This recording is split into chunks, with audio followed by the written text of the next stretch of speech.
Friends, ನಮಗೆಲ್ಲ ಗೊತ್ತಿರುವ ಹಾಗೆ ದೇಶಾದ್ಯಂತ ಡೆಂಗು ಜ್ವರದ ಸಮಸ್ಯೆ ದಿನದಿಂದ ದಿನಕ್ಕೆ ಹೆಚ್ಚಾಗುತ್ತಿದ್ದು, ಹೂವಿನಡಗಲಿ ತಾಲೂಕಿನ ವಿಜಯನಗರ ಜಿಲ್ಲೆಯ ಮೈಲಾರದ ಶ್ರೀ ಏಳುಕೋಟಿ ವಸತಿ ಶಾಲೆ ಮತ್ತು ಪದವಿ ಪೂರ್ವ ಕಾಲೇಜಿನಲ್ಲಿ ದಿನಾಂಕ 18/7/2024 ಗುರುವಾರದಂದು ಡೆಂಗು ಜನಜಾಗೃತಿ ಜಾಥಾ ಕಾರ್ಯಕ್ರಮವನ್ನು ಹಮ್ಮಿಕೊಳ್ಳಲಾಗಿತ್ತು.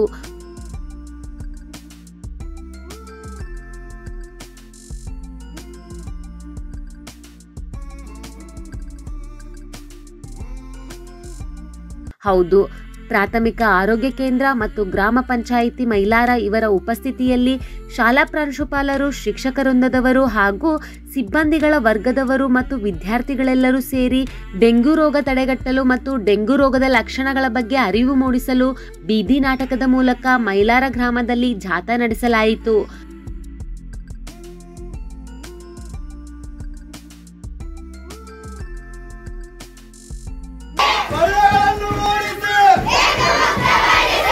ಫ್ರೆಂಡ್ಸ್, ಈ ಮಾಹಿತಿ ಇಷ್ಟ ಆದರೆ ಲೈಕ್ ಮಾಡಿ, ಶೇರ್ ಮಾಡಿ ಹಾಗೂ ತಪ್ಪದೆ ನಮ್ಮ ಚಾನೆಲ್ನ ಸಬ್ಸ್ಕ್ರೈಬ್ ಮಾಡಿ.